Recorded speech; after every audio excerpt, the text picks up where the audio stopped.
Oi, pessoal, tudo bem? Vocês sabiam que agora no final de junho, começo de julho, está rolando o Tour de France, a prova de ciclismo mais tradicional do mundo? E vocês sabiam também que até hoje houve só um brasileiro que venceu uma das várias etapas dessa prova? Pois é, eu entrevistei esse brasileiro.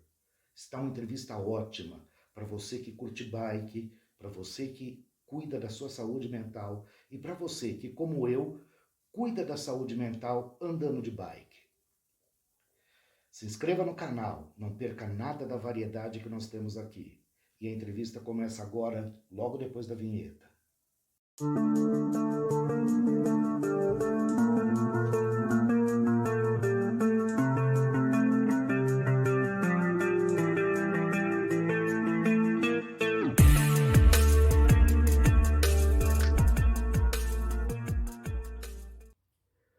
Muito popular na Europa, o ciclismo tem crescido e ganhado adeptos no Brasil.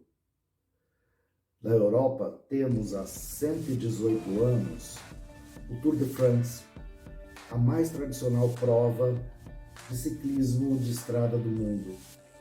E ela mobiliza as emoções de todo o país, da Europa como um todo, e tem mobilizado emoções do Brasil também. Para conversar sobre esse assunto e os benefícios do ciclismo na saúde mental, trouxemos aqui ninguém menos do que o único ciclista brasileiro a vencer uma das 21 difíceis etapas do Tour de France. Mauro Ribeiro, curitibano, que aos 16 anos de idade iniciou no ciclismo profissional e aos 17 já se consagrou campeão pan-americano de ciclismo. Participou também do Pan-Americano na Argentina, dos Jogos Olímpicos de Atlanta e muitas outras provas de ciclismo de estrada. Depois de ter sido consultor de uma das maiores marcas italianas de roupa para o ciclismo e técnico da Seleção Brasileira de Estrada, Mauro Ribeiro possui hoje sua própria marca de roupas especializadas para a prática do ciclismo, a Mauro Ribeiro Esportes.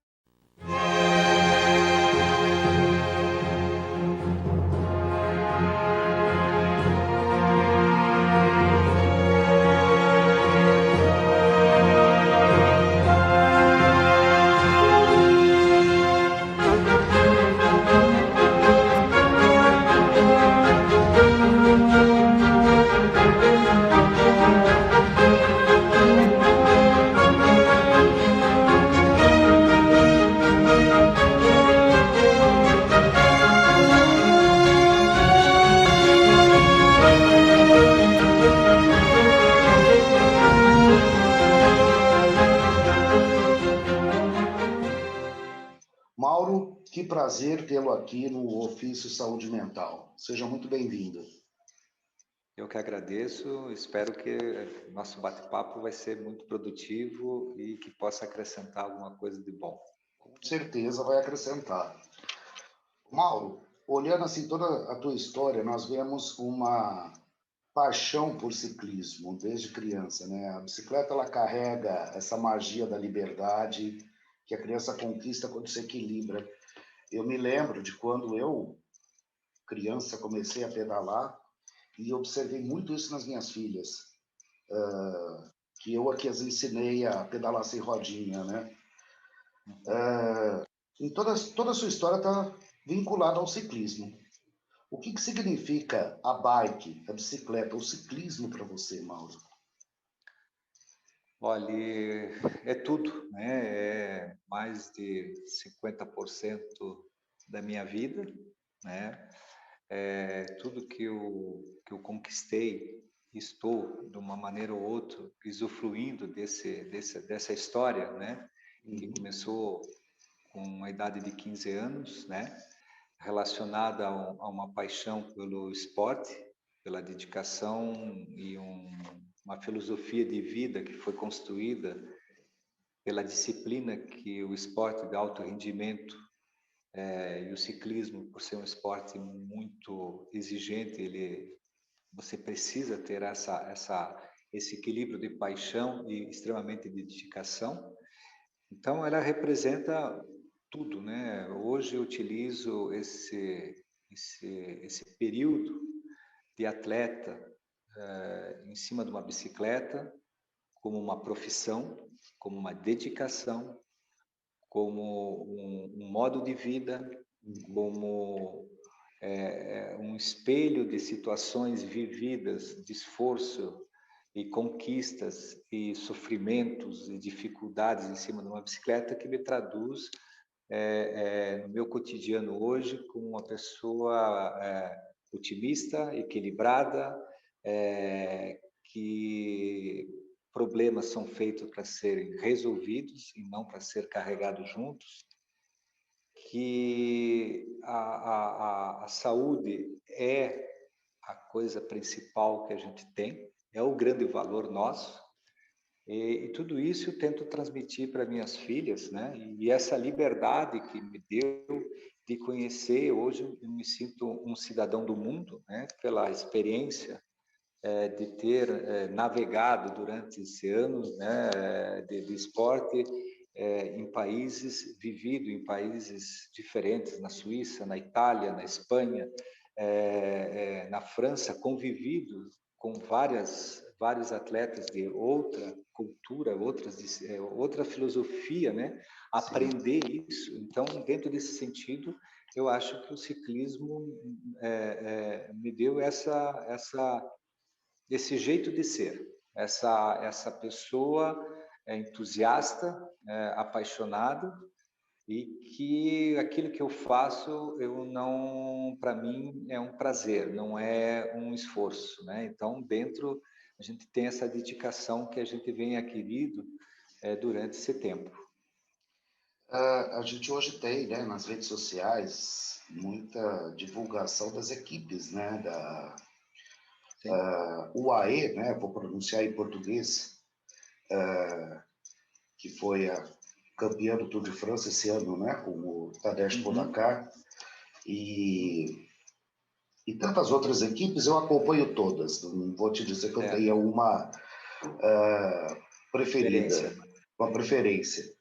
Acho muito carismático o Tadej Pogacar e o Peter Sagan.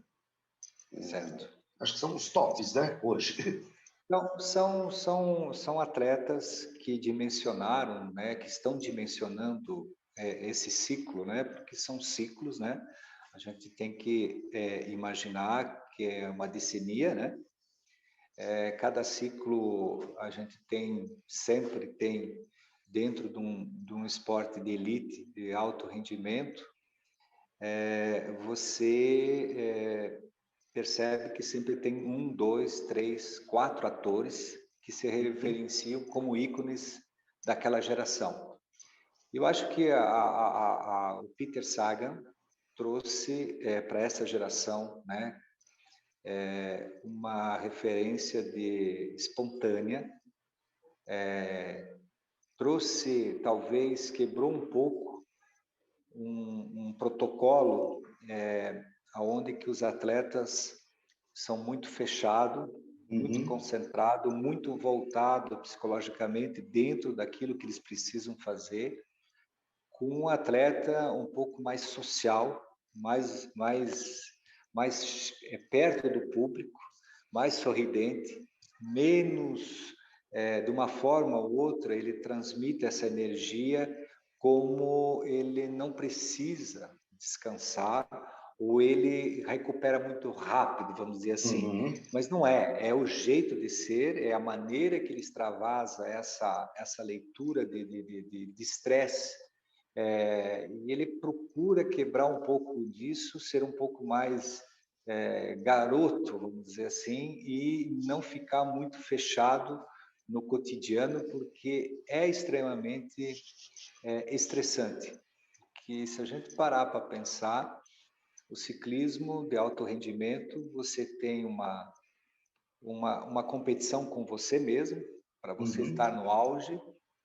Depois você tem uma competição para ser um dos melhores dentro de um time, para você ser um titular nos grandes eventos.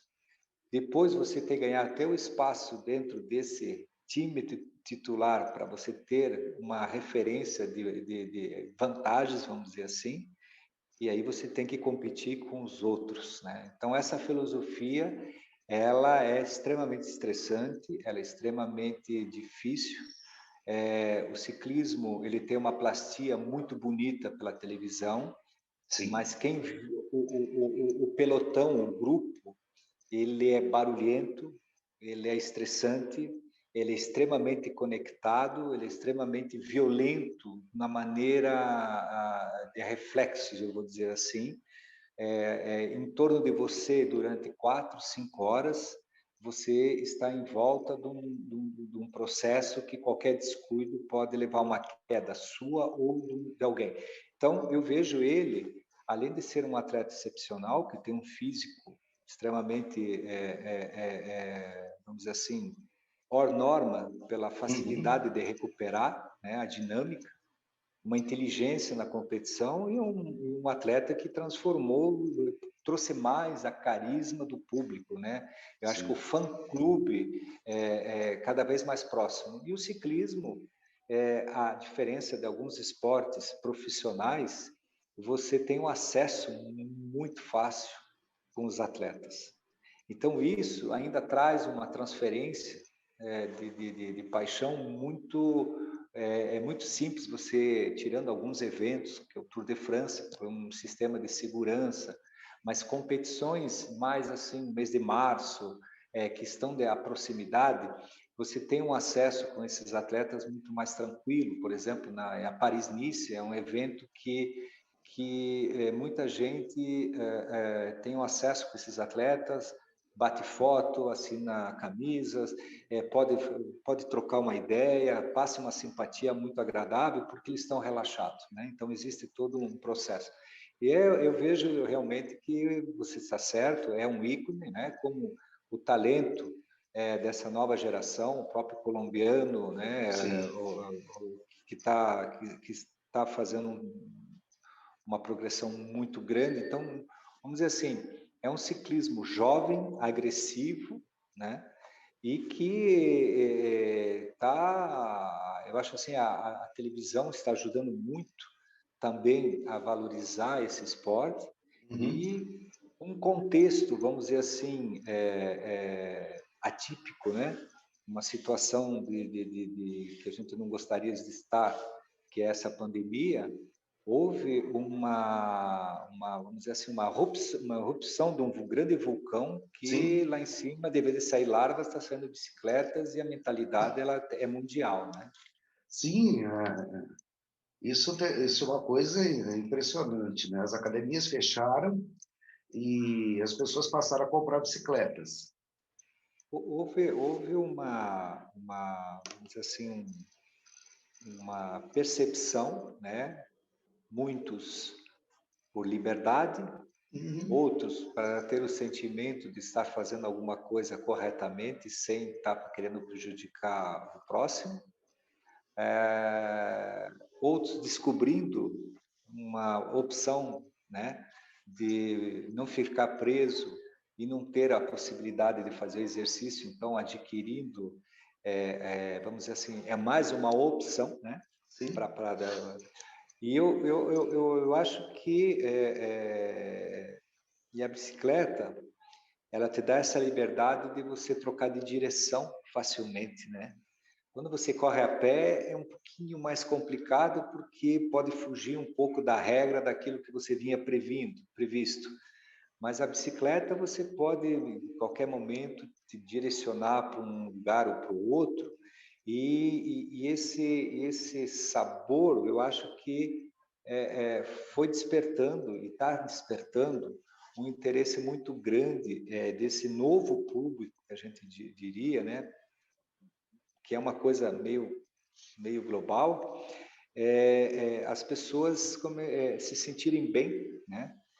Fazendo, tem uma adrenalina que eu digo assim, é uma baixa de imunidade, mas ela é inteligente por causa que ela descarrega todo um estresse negativo e você tem o sentimento de poder se alimentar um pouco melhor, o teu equilíbrio ele está menos agressivo uhum. e você começa a entrar nesse jogo E realmente eu tenho alguns colegas que começaram a descobrir a bicicleta agora, e o primeiro efeito, né, é o peso, né? Perder peso. Então, Sim. assim, sem uma preocupação no começo, e a gente percebe que ganha uma autoestima, ganha Aham. uma situação muito bacana, e daí a persistência de querer fazer um pouco melhor e, claro, se envolver um pouco mais. E eu acho assim, que a gente brinca, né? Quando a abelhinha da bicicleta, ela pica você, as coisas depois é mais difícil. Eu acho assim que a bicicleta, assim, eu vivi uma época de entusiasta. Hoje a gente vê uma época mais realista, Uhum. né? Ela te traduz um pouco mais uma certitude. Então, hoje você pode estar num restaurante, num shopping, almoçando, enfim, e você percebe que a mesa do lado está conversando sobre ciclismo, coisa que era raríssimo na época. Hoje a gente tem as transmissões dos grandes eventos europeus, né, ou do calendário mundial, para ser mais, acho que mais pontual, e você percebe que existe uma visibilidade crescendo também, e por diferentes razões, um pelo esporte, outros pelo visual, outros pelas regiões, né? Você aprende a conhecer um país olhando, né? De repente criando expectativa, quem sabe um dia passar férias lá ou poder estar nessa região. Então eu acho assim que as coisas estão se adequando para a bicicleta positivamente, né? Só passando uma referência para você ter uma ideia do que é a bicicleta hoje no mundo, o mercado europeu está defasado de 6 milhões de bicicletas. Em termos de pedidos que tem que produzir. Exatamente, exatamente. Não consegue. Teria que ter hoje, abastecer 6 milhões, é mais ou menos o que em 2018 eles distribuíram o ano inteiro. Meu Deus. Isso só na Europa, Só na com Europa. diferentes configurações. Então, a gente está vivendo realmente uma leitura da bicicleta por ela. Falando do Brasil, eu me coloco, minha visão, ela veio por espontânea vontade. São poucas pessoas, sou mais conhecido na Europa do que no Brasil. Imagino. Porque a minha época, né, já se passaram alguns tempos, né? Mas a leitura hoje, talvez muita gente não me conheça como atleta, sim como fabricante, ou a marca traduz, mas se não tiver um pouquinho mais e um pouquinho um passo à frente, talvez não perceba a história do ciclista, da onde veio a marca. Eu digo assim, por impulso, você tem uma visão como é que eu posso dizer assim, de aquisição de um produto nosso pela beleza, pela identificação, porque um amigo falou que é um produto bacana, mas a ligação, né? Então, às vezes a pessoa fica surpresa. Pô, mas ele correu o Tour de France? E às vezes as pessoas também identificam como um evento único, né? Mas é Uhum. uma carreira de quase 25 anos, né? Fala um pouquinho da sua carreira, Mauro. A referência que a Olha, gente acaba tendo é é para o Tour de France, né? o Tour de France, o único ciclista brasileiro feito inédito, Isso, de ter isso. vencido uma Mas eu das etapas do fui. Tour de France. Então, assim, eu comecei jovem na região de Curitiba, né, com 15 anos.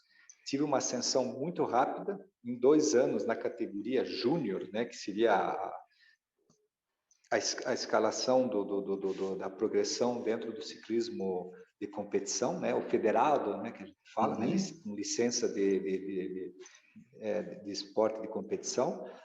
Eu fui campeão mundial, campeão pan-americano, campeão sul-americano, campeão brasileiro de adulto. Em 2 anos eu consegui ter 60 ou 70 vitórias dentro da América Latina. Então isso me credenciou para fazer um estágio na Europa, onde eu fui convidado para correr na equipe de base de uma equipe profissional espanhola que hoje ela se chama Movistar, né? Então, na minha época era Reynolds ou a Banesto, onde eu tive a oportunidade de, né, eu coloco ele como uma referência para mim, porque o Miguel Indurain é um grande amigo, né? Até hoje eu tenho contato com ele, a gente se dá muito bem. Eu disputei três Olimpíadas, duas como técnico e uma como corredor, né? Minha carreira tem 12 anos de ciclismo de alto rendimento, Pro Tour, que seria a licença especial, etapas na volta da França, né? O 14 de julho, que é o grande ícone, Paris-Nice, na Suíça, Grande Prêmio de Zurique, várias corridas, eu venci 17, 18 corridas durante esse tempo. Meu melhor momento foi em 90, 91 e 92, eu fiquei entre os 70 melhores corredores do mundo na época. Então era uma referência muito bacana. A nossa equipe, nesse momento, ela tinha o corredor número 1 mundial, né? Era a segunda equipe mais referenciada, e eu era o quinto corredor em termos de pontos no ranking, numa seleção de 30 corredores. Então era um momento bastante, para mim, muito vivenciado no clima europeu pela distância, né? A gente está falando ainda do momento que o fax estava chegando, né? Então algum tempo passou. Hoje, com certeza, se eu tivesse nesse momento, a influência que eu teria de mídia no Brasil seria muito mais importante, muito mais comentada, né? Seria, sei lá, talvez o que o Guga teve como tenista, né? Uma pessoa fantástica também, que fez uma imagem do Brasil muito, muito querida dentro do tênis, né? E me fala uma coisa, Mauro, como é que é a vida de um atleta de alto desempenho sob o ponto de vista de saúde mental? Você está falando bastante da questão do estresse, da cobrança, a cobrança interna da equipe. Como que é a vida, como que é a saúde mental de um atleta? Se a gente falar do ciclismo atual, o ciclismo atual com a imagem do que está acontecendo, com o nível de comunicação, com o alto profissionalismo, com os patrocinadores que a gente vê que se envolve, não são estruturas pequenas que demandam muito, vamos dizer assim, uma imagem muito transparente, são grandes patrocinadores, envolve muito dinheiro, os eventos estão cada vez mais custosos, então existe uma preocupação muito grande. Eu diria que a grande preocupação dos team managers, né, os responsáveis, a estrutura administrativa, é o psicológico do atleta. Então, antigamente, a referência era assim, será que ele tem potencial fisicamente? Hoje a questão é assim, será que mentalmente ele tem nível? Eu tive a oportunidade de viver o ciclismo paixão e o ciclismo moderno, né? Eu fiz a transição. Foram nos anos 90 que começou essa relação, onde veio a tecnologia, onde veio o primeiro $1 milhão, que foi o Greg LeMond, que o contrato, né, que saiu fora de uma configuração dentro do nosso universo, que era na época, onde veio os equipamentos em carbono, capacete, bicicleta aerodinâmica, rodas lenticulares, todo aquele processo, pedais automático,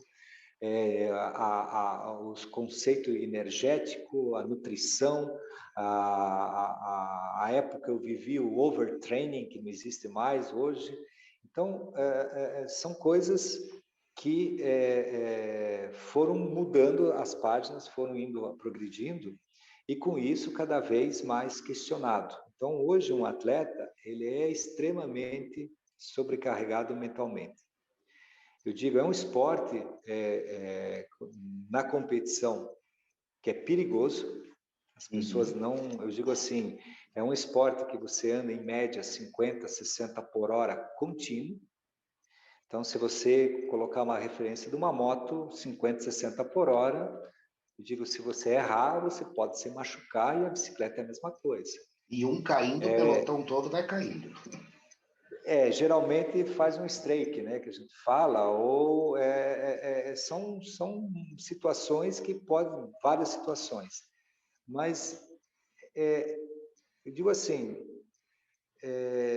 o caráter, um ciclista não pode ser, eu digo, ele é um duro com ele mesmo, ele é um duro com o próximo, ele é combatível, ele não é desleal, mas se ele puder deixar você ficar em casa e ele competir no teu lugar, ele vai fazer isso, porque isso é a agressividade da competição. O que é ser um atleta de alto rendimento? É querer sempre ser o melhor dentro daquilo que você faz. É você lidar com situações, por exemplo, de estar preparando uma competição durante 20 dias, onde você fez tudo certo, chega a pesar a comida que você come para não deixar o azar nada, tantas horas, massagem, e chegar no dia de embarcar para o lugar onde você deve competir e você amanhecer com febre e ter que abortar essa competição. Então, é uma gestão de situação, ou contrato que você ainda não renovou, e você sabe que se eles te colocarem na parede dizendo assim, olha, se você não andar bem nos últimos 3 meses, infelizmente a gente não vai renovar teu contrato. Então, são suplementos de situações negativas que você deve gerar e colocar do lado e passar isso. Então, é um confronto contínuo. Eu digo que alguns corredores até tiveram esse estresse emocional, né? Alguns pedindo Demulan, por exemplo, que venceu o Giro de Itália, pediu para ficar 4 meses afastado da competição, está voltando agora, porque ele precisava se desligar um pouco desse universo que estava consumindo ele, né? Então, assim, hoje, por mais o maior risco hoje, veja bem, isso é unânime dentro do circuito. Tenho isso que eu estou falando a você, são profissionais que estão ainda como diretores de manager da minha época, né? Que cuidam ainda. O grande problema é a anorexia. Porque a neuroxia, né? Ser abaixo do peso demasiado. Tá. Tem corredores que se pesam 3 vezes ao dia. E quando eles não têm o sentimento de estar sendo competitivo, eles colocam a culpa que eles estão fora de forma por causa do peso. E eles tendem a perder peso, que eles têm que obrigar o atleta não a competir, para ele retomar o consenso de... Então, existe dentro do ciclismo, esse é um cuidado que eles estão tendo com os profissionais, porque dentro daquilo você vê muito... ele se vê... Isso, eu vivenciei isso. Quando você se olha, você acha que você está gordo. E só para ter uma relação, um ciclista, se a gente pegar uma referência de 1,80 m, aonde, por exemplo, com uma estrutura média óssea, que não seja muito, né, uma pessoa normal, ela teria em torno de 78, 80 quilos, dando um patamar, né? Um ciclista no mesmo perfil, ele está com 64 quilos. Então, você vê que a gente fala de 6, 7, 7,5% de matéria de gordura. Sim. Então, sempre jogando. Nós tínhamos um médico que ele era... foi uma grande oportunidade de trabalhar durante 10 anos com ele, porque ele fazia parte do Conselho da França de Nova Medicina, no caso, dentro das novas pesquisas de novos medicamentos para as terapias, né? E ele falava sempre que o ciclista é como um pêndulo, né? Ele tem que estar sempre alinhado. Qualquer desequilíbrio, ele sai fora do prumo, negativamente ou positivamente, no sentido de... porque ele falou, quanto mais vocês estão no auge da performance, mais sensíveis vocês são fisicamente, mais vocês recuperam rápido, mas ao mesmo tempo, vocês, qualquer coisinha que saia fora disso, vocês podem cair muito baixo, mentalmente, fisicamente, e vocês perderem, às vezes, 6, 7 meses de trabalho e ter que começar tudo outra vez. Então, é mais difícil do que fácil ser ciclista, isso é um fato, né? E os questionamentos são diários. Eu digo assim, você aprende a viver com a pressão, né? É uma batalha constante, isso é um fato. Para você ter uma ideia, eu, quando corria de bicicleta, eu entrei numa boate, né, uma discoteca, com 27 anos. Eu voltei minha geração, dos meus 15 até alcançar os meus objetivos, eu me dediquei, e com uma escola talvez um pouco muito antiga, que ciclista não podia andar de carro, que ciclista não podia subir escada, que ciclista não podia andar a pé. Então, muito fechado, sabe? Um mundo criado, uma fantasia, que eu fui despertar depois que eu fui para a Europa, né? Que o ciclismo, você tem a tua dedicação, mas você tem o teu lado familiar, teu lado de lazer, teus prazeres dentro daquilo que é bom para você.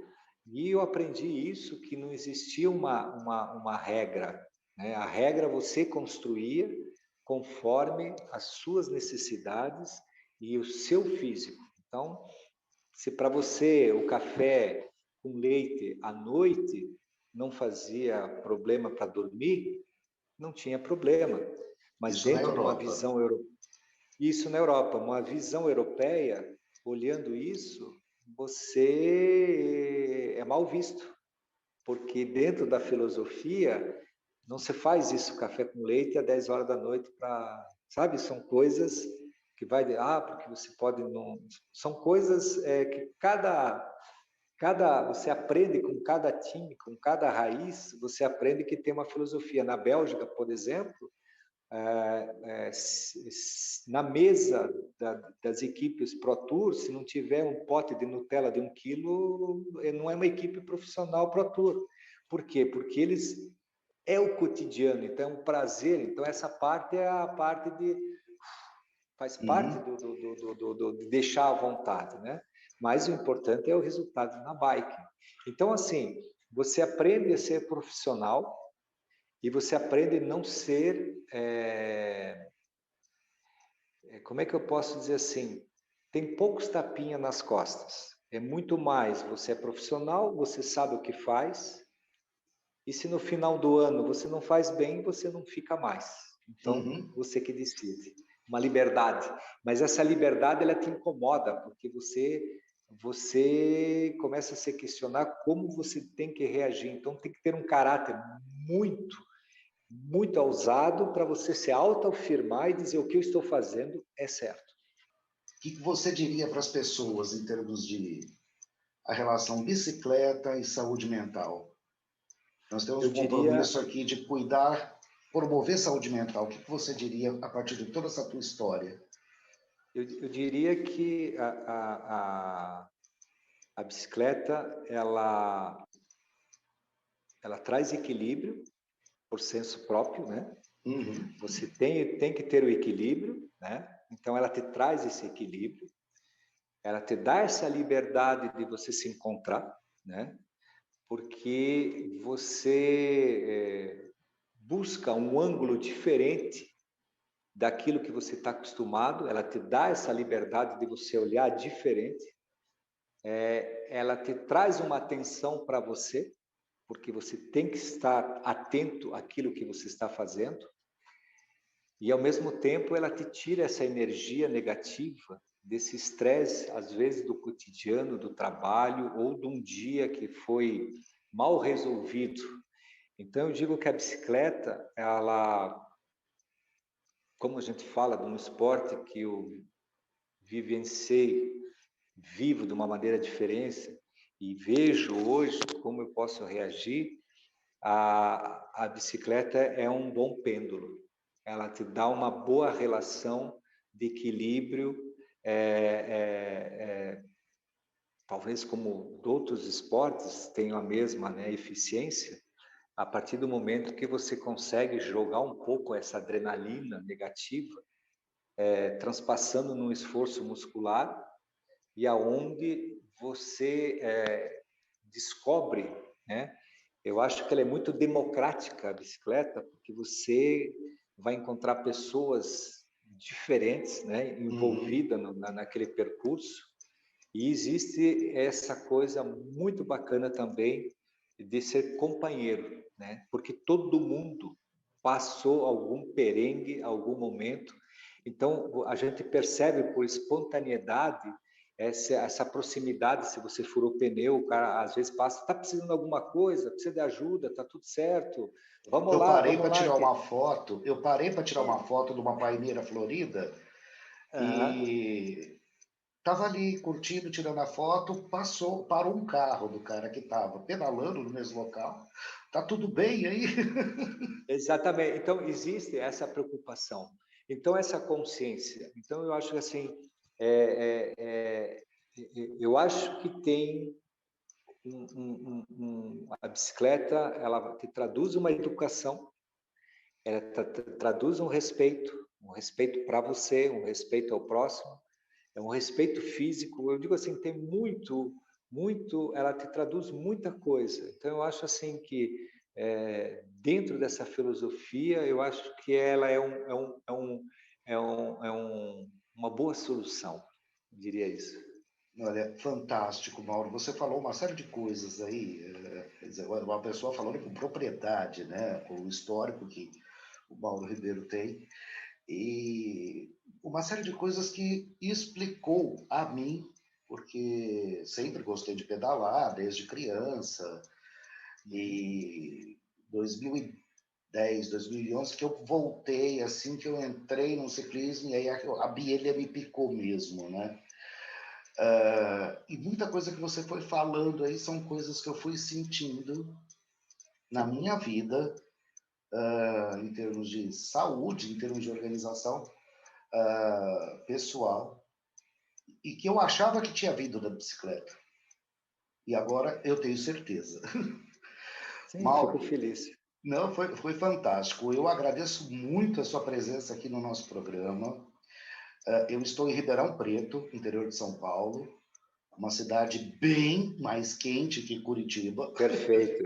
Eu tive a oportunidade de conhecer, realmente bem, mas é uma cidade muito bonita, bem Muito, legal. muito gostosa. E eu convido o dia que estiver em Ribeirão me avisar que, Perfeito. quem sabe, não vamos fazer um pedal.